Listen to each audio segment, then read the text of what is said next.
Assalamualaikum warahmatullahi wabarakatuh. Perkenalkan, nama saya Alif Fadilah dengan NIM 2304503 dari Prodi Pendidikan Geografi. Tujuan saya membuat video ini adalah untuk memenuhi tugas akhir mata kuliah umum Bahasa Indonesia dengan dosen pengampu Ibu Herlin Triana M. Hud. Baiklah, di sini saya akan menjelaskan materi mengenai pertemuan 7, yaitu tentang penggunaan paragraf yang baik dan benar.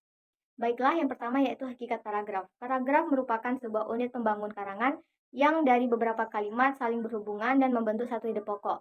Paragraf yang baik mampu menyampaikan gagasan utama dan jenis dan terstruktur. Fungsi paragraf dalam sebuah karangan adalah untuk mengembangkan ide pokok menjadi lebih rinci dan jelas, memudahkan pembaca untuk memahami isi karangan, dan membantu penulis untuk menyusun karangan yang lebih terstruktur dan sistematis. Yang kedua yaitu persyaratan dari paragraf. Agar dapat dikatakan sebagai paragraf yang baik, paragraf harus memenuhi beberapa kriteria, seperti yang pertama ada kesatuan atau korelasi. Paragraf harus memiliki satu ide pokok yang menjadi dasar pengembangan kalimat-kalimat di dalamnya. Setiap kalimat, paragraf harus mendukung dan menjelaskan ide pokok tersebut. Yang kedua, kepaduan. Kalimat-kalimat dalam paragraf harus tersusun secara logis, sistematis, sehingga mudah dipahami oleh pembaca. Paragraf juga dicapai dengan menggunakan kata penghubung, kata ganti, dan paralelisme. Yang ketiga ada kelengkapan. Paragraf harus memuat semua informasi yang diperlukan, menjelaskan ide pokok dengan utuh, dan harus cukup untuk memberikan gambaran yang jelas. Yang keempat ada kelogisan. Paragraf harus disusun dengan urutan yang logis dan sistematis. Hal ini bertujuan agar pembaca dapat mengikuti alur dan tujuan penulis dengan mudah.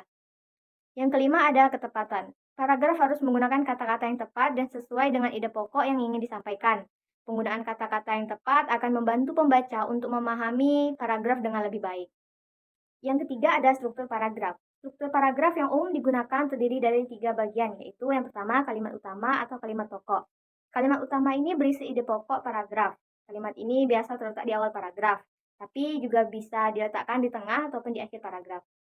Yang kedua ada kalimat penjelas. Kalimat penjelas berfungsi untuk menjelaskan dan mengembangkan ide pokok paragraf. Kalimat-kalimat ini dapat berisi contoh, bukti, atau keterangan lain yang mendukung. Yang ketiga ada kalimat penegas atau kalimat simpulan. Kalimat penegas ini berfungsi untuk menguatkan atau meringkas ide pokok paragraf. Kalimat ini tidak selalu ada dalam setiap paragraf. Yang keempat ada jenis paragraf. Paragraf dapat diklasifikasikan berdasarkan beberapa kriteria, yaitu yang pertama, berdasarkan letak kalimat utama. Ada paragraf deduktif, yaitu kalimat utama terletak di awal paragraf. Yang kedua, paragraf induktif, kalimat utama terletak di akhir paragraf. Kalimat deduktif, itu kalimat utama terletak di awal dan akhir paragraf. Seterusnya ada paragraf tersebar, kalimat utamanya tidak terletak di awal, akhir, maupun di akhir paragraf. Yang kedua, berdasarkan fungsi. Ada paragraf narasi berfungsi untuk menceritakan suatu kejadian. Paragraf deskripsi berfungsi untuk menggambarkan suatu keadaan dengan jelas dan terperinci. Paragraf eksposisi berfungsi untuk menjelaskan suatu ide dengan jelas dan mudah dipahami.